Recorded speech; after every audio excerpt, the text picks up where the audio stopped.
Hello and welcome back ninth standard to Avadhoot Academy. आपण सुरू केला आहे इंट्रोडक्शन टू बायोटेक्नॉलॉजीवाला चॅप्टर, राईट. आणि या चॅप्टरमध्ये आपण आत्तापर्यंत काय बघितले? वेगळे वेगळे types of tissues. Animal tissue पाहिला, त्याच्यातले कॅटेगरीज पाहिले, प्लांट टिश्यूज त्याच्यातले कॅटेगरीज, त्यांचे फंक्शन डिटेलमध्ये पाहिले आहेत.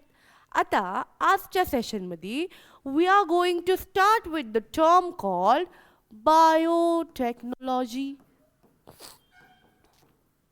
जे आपण फर्स्ट सेशनमध्ये डिस्कस केलं होतं. काय असते बायोटेक्नॉलॉजी? मॉडर्न टेक्निक्स वापरून लिव्हिंग ऑर्गॅनिझम्स आणि त्याच्या प्रोडक्ट्सला यूज करून आपण काहीतरी नवीन इनोव्हेट करतोय, किंवा it is use for a useful purpose, right. की ह्युमन्सच्या हेल्पसाठी, प्लांट्सच्या हेल्पसाठी, ॲनिमल्सच्या हेल्पसाठी बायोटेकचा आपण यूज करतो. We go through modern techniques, आणि ते मॉडर्न टेक्निक्स आपण घेतो, लिव्हिंग ऑर्गॅनिझम्स घेतो, त्यांच्यासोबत ते मॉडर्न टेक्निक्स कंबाईन करून काहीतरी युजफुल पर्पज आपण बघतो, काहीतरी युजफुल प्रॉडक्ट आपण काढतो इन युअर बायोटेक्नॉलॉजी. ठीक आहे. Bio means living, technology means techniques, एवढं लक्षात ठेवा. आता बायोटेकमध्ये जायच्या आधी let's see a term called totipotent.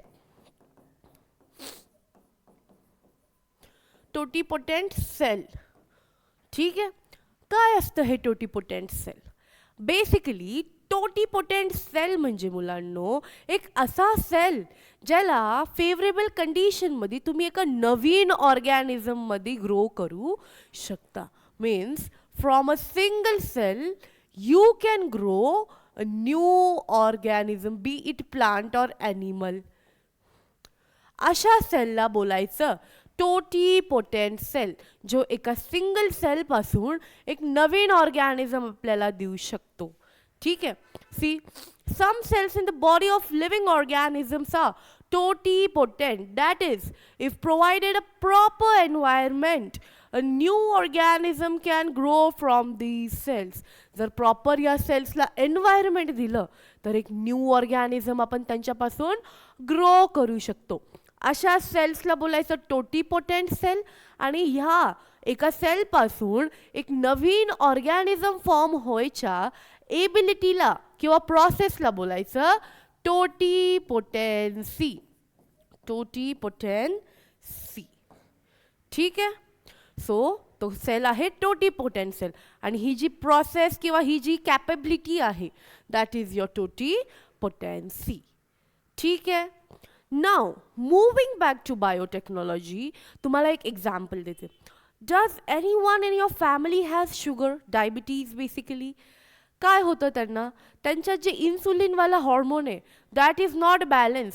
Sugar blood स्ट्रीममध्ये उतरते, right, which is not a good thing. Sugar spike होते. सो ह्या लोकांना जे गोळ्या खातात, तुमचे ग्रँडपेरेंट्स और पेरेंट्स ज्यांना डायबिटीज जर असेल तर त्यांना गोळ्या खाताना पाहिलं आहे, शुगरच्या गोळ्या. काय असतात या शुगरच्या गोळ्या? बेसिकली इन्सुलिन हॉर्मोन त्यांची बॉडी प्रोड्यूस करू शकत नाही किंवा त्याला बॅलन्स करू शकत नाही, म्हणून त्यांना बाहेरून इन्सुलिन घ्यायला लागतं. आता हे इन्सुलिन बनवणार कसं? पहिलं हॉर्सेस किंवा काऊजच्या पॅनक्रियाजमधून ते इन्सुलिन हॉर्मोन डिराईव्ह करायचे, बट ती खूप किचकट प्रोसेस होती. म्हणून बायोटेक्नॉलॉजीच्या हेल्पनी आपण काय केलं? मायक्रो ऑर्गॅनिझम्स घेतले. ई कोलाय बॅक्टेरिया, एक बॅक्टेरिया होता ज्याचं नाव होतं ई कोलाय. ठीक आहे.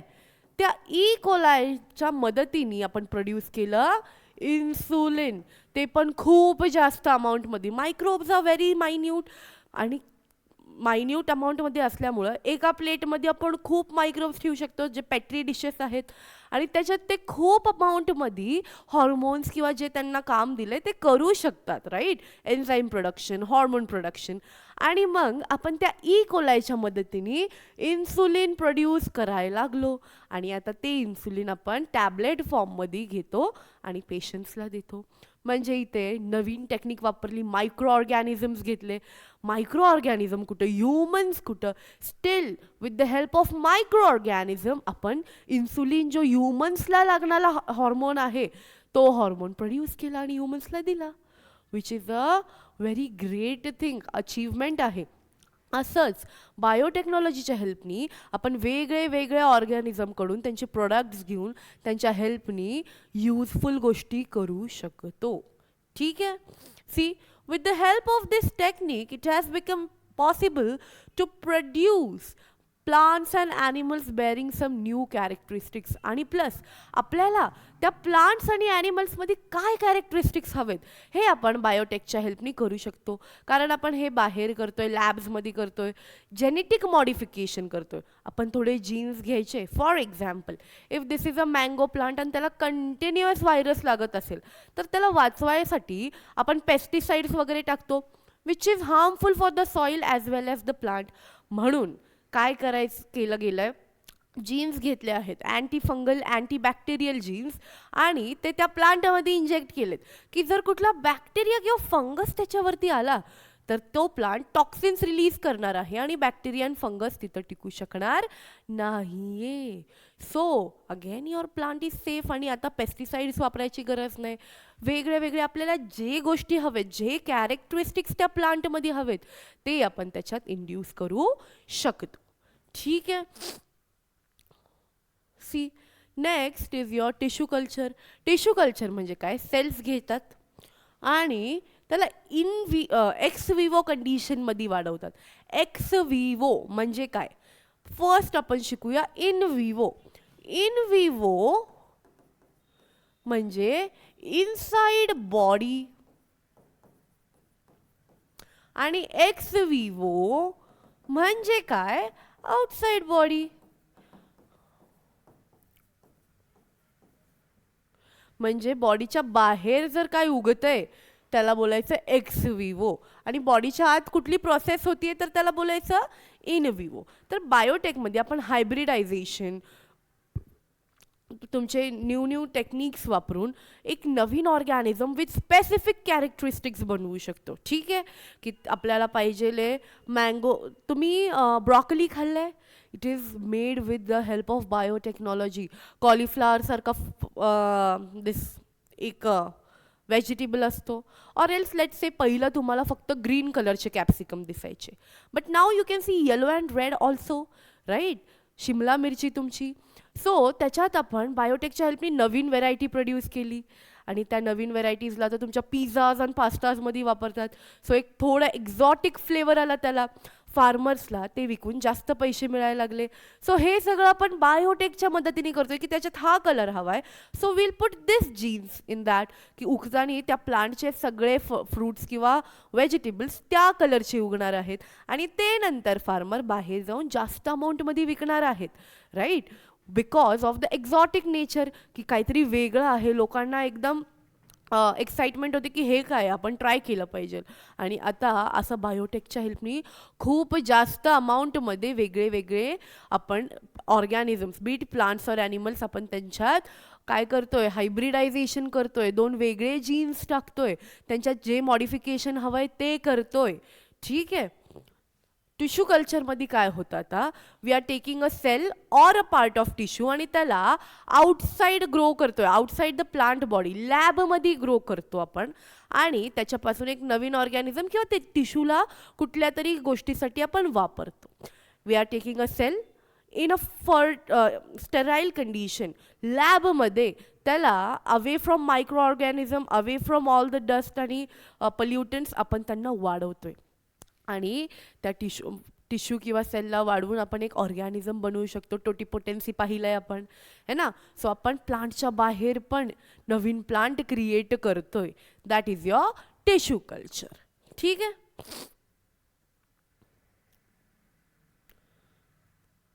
देन सी, ॲग्रिकल्चरमध्ये हे बायोटेकची काय हेल्प झाली आहे. आता बायोटेक्नॉलॉजीमध्ये GMO हे तुम्ही खूप वेळा ऐकताल मुलांनो. काय टर्म आहे, GMO, which means genetically modified organism. Genetically modified organisms म्हणजे आपण त्या ऑर्गॅनिझमला ग्रो करायच्या आधी त्यांच्यात काहीतरी जेनेटिक मॉडिफिकेशन केले आहेत आणि अशा ऑर्गॅनिझमला म्हणायचे वेगळे जीन्स टाकलेत, त्यांचे जीन्स जे टॉक्सिक आहेत ते ऑल्टर केलेत, ते काढून टाकलेत, काहीही जेनेटिक मॉडिफिकेशन होऊ शकते, अशा ऑर्गॅनिझम्सला म्हणायचं जेनेटिकली मॉडिफाईड ऑर्गॅनिझम. आता हे ॲग्रिकल्चरमध्ये कसं हेल्प केले बघा. Genetically modified crops are being produced by introducing changes in DNA of natural crop. आपण DNA चेंज करतोय नॅचरल क्रॉपच्या आणि तो DNA चेंज झाल्यावर तो होणार आहे genetically modified crop. Normally such varieties are not found in nature. Thus new varieties are produced artificially. Different useful characteristics are introduced. हे नॅचरमध्ये प्रेझेंट आहेत का? नाही. आपण नॅचरल क्रॉप्सला घेऊन त्यांचा DNA चेंज करतोय आणि जेनेटिकली मॉडिफाईड क्रॉप्स बनवतोय आणि ते नेचरमध्ये नसल्यामुळे नवीन व्हेरायटी येते आहे आणि ती व्हेरायटी जास्त चांगल्या क्वालिटीची बनवू शकतोय आपण, बिकॉज आपल्याला माहिती आपल्याला त्याच्यात काय क्वालिटीज हवेत, so we can introduce that qualities in them. ठीक आहे, these are your genetically modified organisms किंवा crops. Ability to withstand environmental stress. आता बघा मुलांनो, आपण किती वेळा ऐकलं पूर आला, खूप जास्त पाऊस पडला म्हणून पीक नाही झालं, खूप कमी पाणी होतं, खूप जास्त टेम्परेचर होतं, खूप जास्त थंडी वाढली, असे एन्व्हायरमेंटल कंडिशन्समुळं पीक नाही आले, क्रॉप्स नीट नाही उगले. सो ह्या कंडिशन्स टाळायसाठी आपण असे प्लांट्स बनवले with modifying the DNA, with modifying the genes, की आता बाहेर काही कंडिशन असो एन्व्हायरमेंटची, they are still going to withstand that. जास्त पाऊस पडू दे किंवा पाणी नसू दे, तो क्रॉप चांगला टिकणार आहे, राहणार आहे आणि तो तेवढंच पीक देणार आहे एका चांगल्या क्रॉपसारखा. आता ह्याच्यानी बाहेरचा जो एन्व्हायरमेंटल स्ट्रेस आहे तो त्यांना अफेक्ट करत नाही. वाय? आपण त्याला जेनेटिकली मॉडिफाय केलं आहे. नाव the plant is stress free, की बाहेर काहीही होऊ दे, मी माझा चांगला उगणार, फार्मरची यील्ड चांगली आली, त्यांचा बिझनेस चांगला झाला, हो की नाही. सो असे आपण युजफुल पर्पज बघतोय with the help of biotechnology. Then, as GM crops are resistant to insects, pests, pathogens, chemical weedicide, the use of harmful chemical like pesticide can be avoided. मी काय बोलले की पेस्टिसाइड वापरायच्या आधी आपण त्यांच्यात काय इंजेक्ट करू शकतो, एक अँटीबॅक्टेरियल और अँटीफंगल जीन्स, ज्याच्याने त्यांना बाहेरचे इन्सेक्ट्स आणि पेस्ट खायला येणार नाही आणि आपला पेस्टिसाइड्सनी सॉइल फर्टिलिटी पण खराब नाही होणार, प्लांट्स पण खराब नाही होणार आणि जे इन्सेक्ट्स आणि पेस्ट आणि फंगस त्यांना लागणार होता तो देखील त्यांना लागणार नाही. आणि due to use of seeds of GM crops there is improvement in nutritive value. आपल्याला माहिती आहे की आपल्याला एवढा प्रोटीन कॉन्टेंट लागणार आहे, एवढा कार्बोहायड्रेट कॉन्टेंट लागणार आहे. सो जेव्हा ते सीड्स असणार आहेत त्याच्यातच जर आपण इंजेक्ट केलं, त्यांचा DNA चेंज केलं, त्यांच्या जीन्स टाकले की these genes will increase the protein level, these genes will increase the carbohydrate level, म्हणजे आपण त्यांची न्यूट्रिशनल व्हॅल्यू वाढवली. आता नॅचरली आपल्याला माहिती नसायचं की ह्याच्यात जे कॉन्टेंट आहे न्यूट्रिशनचं ते किती आहे, जेव्हा येईल तेव्हा कळेल. बट आपण बाय हँड बिफोर हँड पहिलंच जर आपण सीड्समध्ये ते इंट्रोड्यूस केले जीन्स, तर आपल्याला माहिती आहे की ह्याच्यात प्रोटीन कॉन्टेंट एवढा येणार म्हणजे येणारच आहे, ह्याच्यातली न्यूट्रिशनल व्हॅल्यू एवढी येणारच आहे आणि आपल्या क्वालिटी क्रॉप्सची वाढते आणि न्यूट्रिशन सगळ्यांना चांगल्या प्रकारे भेटतं. ठीक आहे, दीज आर द 4 चेंजेस जे ॲग्रिकल्चरल इंडस्ट्रीनी केलेत with the help of biotechnology. See असे थोडेसे GM क्रॉप्स आहेत. मेज जे तुमचं व्हॉट डू यू से भुट्टा आहे, त्याचा एक व्हेरायटी आहे मॉन 810, मॉन 863. पोटॅटोचा अजून एक व्हेरायटी आहे Amflora, rice golden, cotton BT, cotton tomato, Vaishali, असे वेगळे वेगळे व्हेरायटीज आहेत. आता पहा ॲग्रिकल्चरमध्ये फ्लॉरिकल्चरमध्ये कसं वापरणार. बेसिकली फ्लॉरिकल्चर म्हणजे काय, फ्लावरचं cultivation, flower farming is your floriculture. ठीक आहे, नर्सरीज, तुमचे फॉरेस्ट आणि फ्लॉरिकल्चरमध्ये कसं वापरणार. Tissue culture can be use to grow those plant on large scale. लॅबमध्ये आपण जास्त अमाऊंटमध्ये ते प्लांट्स क्रिएट करू शकतो टिश्यू कल्चरच्या हेल्पनी. Then fully grown plants can be produced in shorter duration. आपण त्यांच्यातले जीन मॉडिफाय केले, त्यांना चांगली एन्व्हायरमेंटल कंडिशन दिली की आपण शॉर्ट पिरियडमध्ये प्लांट्स ग्रो करू शकतो. जिथे बाहेर त्या प्लांटला 3 महिने लागत होते, आता तो 1.5 महिन्यातच लॅब्समध्ये ग्रो होणार आहे. Again a useful thing. Then plants can be grown on large scale even if means of pollination और germinating seeds is not there. तुम्हाला माहिती आहे सेक्शुअल रिप्रोडक्शन ऑफ प्लांटला पॉलिनेशनची गरज असते की बर्ड्स इन्सेक्ट ते पोलन ग्रेन कॅरी करून फिमेल पार्ट्सला नेऊन सोडतात. जरी असं पॉलिनेशन झालं नाही आत्ता तरी लॅब्समध्ये without pollination we can grow this plant. Then in bioreactor cells can be grown in more nutritive medium. Bioreactor म्हणजे लॅब्समध्ये असे कंटेनर्स असतात ज्याच्यात ते प्लांट्स ग्रो होतात आणि त्याच्यात जास्त न्यूट्रिशनल व्हॅल्यू टाकतो आपण. तर आपल्याला जे प्लांटमध्ये न्यूट्रिशन लागतं ते त्या जेलमध्ये त्या मॅट्रिक्समध्ये आपण टाकतो आणि ते जास्त न्यूट्रिशनल व्हॅल्यूनी प्लांट्स जे आहेत ते वाढणार आहेत. ठीक आहे. Then large number of seedling can be produced in short time. Yes, हे पाहिलं आहे. Usually plants produced by tissue culture and genetic modification techniques are disease free. ह्यांच्यात आपण आधीच अँटीबॅक्टेरियल अँटीफंगल जीन्स टाकलेत म्हणजे ह्यांना डिझीज होणार आहे का? नाही. जास्त चान्सेस आहेत का? नाही. म्हणजे आपण डिझीज फ्री प्लांट क्रिएट करतोय. Then embryos form by conventional हे सांगितले की हायब्रिडायझेशन टेक्निकनी जे एम्ब्रियोज फॉर्म होत आहेत ते एखाद्या वेळेस नीट नाही राहणार, बट टिश्यू कल्चरनी झालेले 100 वेळा चांगले राहणार आहेत. Quality will be great. आणि जे रेअर आणि एंडेंजर्ड स्पीसीज आहेत मुलांनो, जे संपत चाललेत, एक्सटिंक्ट होत चाललेत, अशा स्पीसीजला आपण टिश्यू कल्चरच्या हेल्पनी अशा फ्लावर्सला प्लांट्सला आपण त्यांचा रेशिओ मेंटेन ठेवू शकतो. लॅबमध्ये करून लॅबमध्ये ग्रो करायचे आणि त्यांना बाहेर प्लांट करायचे आणि नंतर ते त्यांचं naturally they are going to survive. So आपण जे एक्सटिंक्ट होणारे स्पीसीज आहेत त्यांना देखील वाचवू शकतो. Then next term is agri tourism. आता मुलांनो ॲग्री टुरिझम ह्याच्यातून लक्षात घ्या, ॲग्री टुरिझम ॲग्रीचा अर्थ काय होतो मुलांनो? ॲग्रिकल्चर. टुरिझमचा अर्थ काय होणार आहे? ट्रिप.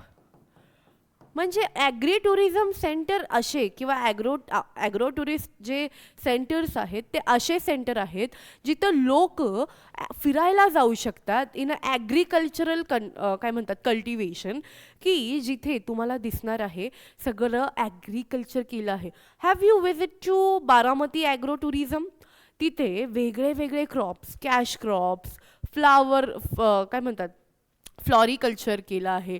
ॲपिकल्चर म्हणजे तुमचं बीजचं कल्चर केलं आहे. ॲनिमल्स ठेवले आहेत, फिशिंग केलं आहे, फिश फार्म्स केले आहेत आणि एक सोबत ते तिथे मेंटेन करतात आणि लोक तिथे जाऊन व्हिजिट पण करू शकतात. अशा सेंटर्सला जिथे ॲग्रिकल्चर चालतं एका मोठ्या अमाऊंटमध्ये आणि वेगळ्या वेगळ्या व्हेरायटीज तिथं प्रोड्यूस करून ते बाहेर विकतात देखील त्याला आणि लोकांच्या ट्रिपसाठी पण ठेवतात की लोक ते बघून थोडं शिकतील, त्यांना आयडिया येईल ॲग्रिकल्चर बाबतीत. अशा सेंटर्सला बोलायचं ॲग्री टुरिझम सेंटर. ठीक आहे. आणि ॲग्री टुरिझममध्ये तुम्ही फिरायला सुद्धा जाऊ शकता आणि तिथे ॲग्रिकल्चर सुद्धा कॅरी होत असतं. ओके. नाव ॲग्रो कॉम्प्लिमेंटरी ऑक्युपेशन म्हणजे ॲग्रिकल्चर असेल तर त्याच्यासोबत अजून आपल्याला काय दिसणार आहे पहा. Animal husbandry. येस, आपण पाहिले आहे. म्हणजे तुमचे कॅटल हे पाळणं होतं ना, गाई म्हशी. बघा फार्मर्स पण एकाकडे ॲग्रिकल्चर करत असतात आणि त्यांच्याकडं गोठासुद्धा असतो की जिथे गाई म्हशी असतात, तिथून त्यांचं दूध भेटतं, राईट, गाई म्हशींचं. सो दॅट इज अगेन दूध ते विकून फायदा करून घेऊ शकतात. Even they can use it in house, but then animal हजबेंड्रीमध्ये ते फायनान्शियली इकॉनॉमिक बॅलन्स ठेवायला बाहेर ते दूध विकून पैसे कमवू शकतात. देन तुमचे वेगळे वेगळे काऊज आहेत त्यांचं ब्रीडिंग करू शकतात. जे फॉरेनचे थोडे स्पीसीज आहेत आणि इंडियन स्पीसीज आहेत त्यांना काय म्हणतात त्यांची मेटिंग करून त्यांना ब्रीडिंग करून त्यांच्यापासून एक नवीन गाय येणार आहे ज्याच्यात इंडियन क्वालिटीज पण असणार आहेत आणि बाहेरच्या गायींची पण क्वालिटीज असणार आहे. दुधाची यील्ड जास्त असणार आहे आणि असे आपण वेगळ्या वेगळ्या प्रकारचे कॅरेक्टरिस्टिक्स त्यांच्यात आणू शकतो. सी प्रॉपर केअर कशी घ्यायची कॅटलची हे 3 पॉईंट. त्यांना बॅलन्स डाईट द्यायचा, त्यांच्या दुधासाठी जे त्यांना लागणारे न्यूट्रिशनल व्हॅल्यू आहे ती त्यांना भेटलीच पाहिजे आणि ज्या फूडमधून भेटणार आहे ते आपण प्रॉपरली प्रोव्हाइड करायचं. The cattle shed should be clean and dry with proper ventilation. जिथं ते राहणार आहेत तो गोठा एकदम क्लीन आणि ड्राय आणि with full ventilation, proper oxygen त्यांना सप्लाय झालं पाहिजे. आणि तुमचे कॅटल वॅक्सिनेटेड पाहिजे, त्यांना वॅक्सिन दिलेली हवी, त्यांना पण कुठला डिझीज होता कामा नाही, नाहीतर त्या दुधात तो डिझीज उतरून त्या जे लोक कन्झ्युम करणार आहेत they are going to get infected. ठीक आहे. ॲनिमल हजबंड्री सोबत आपण बघितलंय हेन्स अँड कॉक्स, जी झाली तुमची पोल्ट्री फार्मिंग है ना. वेगळे वेगळे तिथे काय करणार आहेत, what do you say, hens cocks, ते तुम्हाला अंडा आणि मीठ देतात. प्लस आता तुम्हाला बाहेरचं जर एक मीट कॉक आहे सपोज आणि त्याचा न्यूट्रिशनल प्रोटीन व्हॅल्यू जास्त आहे आणि इंडियाची क्वालिटी छान आहे मीटची, so you can get that both together. त्यांना मेटिंग करू शकता, त्यांची ब्रीडिंग करून त्यांच्यापासून जे नवीन चीक्स येणार आहेत त्यांच्याकडे हे दोन्ही क्वालिटीज असणार आहे. अँड सो असे आपण 2 वेगळ्या वेगळ्या क्वालिटीज किंवा जास्त क्वालिटीज इंड्यूस करून चांगली न्यूट्रिशनल व्हॅल्यू तुमच्या चिकनमध्ये किंवा एग्समध्ये देऊ शकतो. ठीक आहे. हे होतं तुमच्या पोल्ट्री फार्मिंगमध्ये. आता सेरिकल्चर पहा काय. सिल्क वॉर्म माहिती आहे मुलांनो. Sericulture is cultivation of silk worm, जिथं सिल्क वॉर्म पाळली जाते. तुम्ही महाबळेश्वरला जर गेला असताल तर मलबेरी बघितली आहे, अशी ब्लॅक छोटी छोटी बेरी असती, ब्लॅकिश ब्लूइश ब्लॅक. त्याच्या पानांवरती या सिल्क वॉर्मला आपण टाकतो, ते पानं खातात आणि त्यांच्या अराउंड एक ककून बनवतात. काय बनवतात? ककून. यू नो ना, कॅटरपिलर्स ककून बनवतात, मग त्यांचे बटरफ्लाय होतात त्याच्यातून बस्ट होऊन. मग जेव्हा हे सिल्क वॉर्म त्यांच्या अराउंड ककून बनवतात, आपण ते ककून घेऊन हॉट वॉटरमध्ये टाकतो, आतला सिल्क वॉर्म मरतो आणि जे ककून आहे ते थ्रेड्स घेऊन आपण त्याचं सिल्क बनवतो मोठ्या मोठ्या इंडस्ट्रीजमध्ये आणि ते सिल्क मग नंतर कपड्यांमध्ये वापरलं जातं. This is your sericulture. आणि सिल्क वॉर्मचं scientific name is Bombyx mori. Bombyx mori हे लक्षात ठेवायचं. सिल्क वॉर्मचं नाव काय आहे? Bombyx mori. Okay, so this was your chapter. Easy होता, काही अवघड नाही आहे. बायोटेक्नॉलॉजीमध्ये तुम्हाला कळलं असेल की काय आपण बघतोय. बेसिकली आपण 2 वेगळे जीन्स इंड्यूस करणार आहेत. आपल्याला त्या प्लांटमध्ये जे कॅरेक्टरिस्टिक हवेत ते आपण इंट्रोड्यूस करून त्या प्लांटला मोठं होऊन त्यांच्यापासून नवीन स्पीसीज पण आपण तयार करू शकतो. ठीक आहे. Go through the chapter, go through this video. आणि इतका काय अवघड नाही आहे. This is your I guess. ह्याच्यानंतर आपल्याला कुठला चॅप्टर घ्यायला लागणार आहे? This is your second last chapter. अजून 2 चॅप्टर आपल्याला करायचे आहेत, ते आपण नेक्स्ट सेशनमध्ये घेऊयात. ठीक आहे. Thank you for tuning in.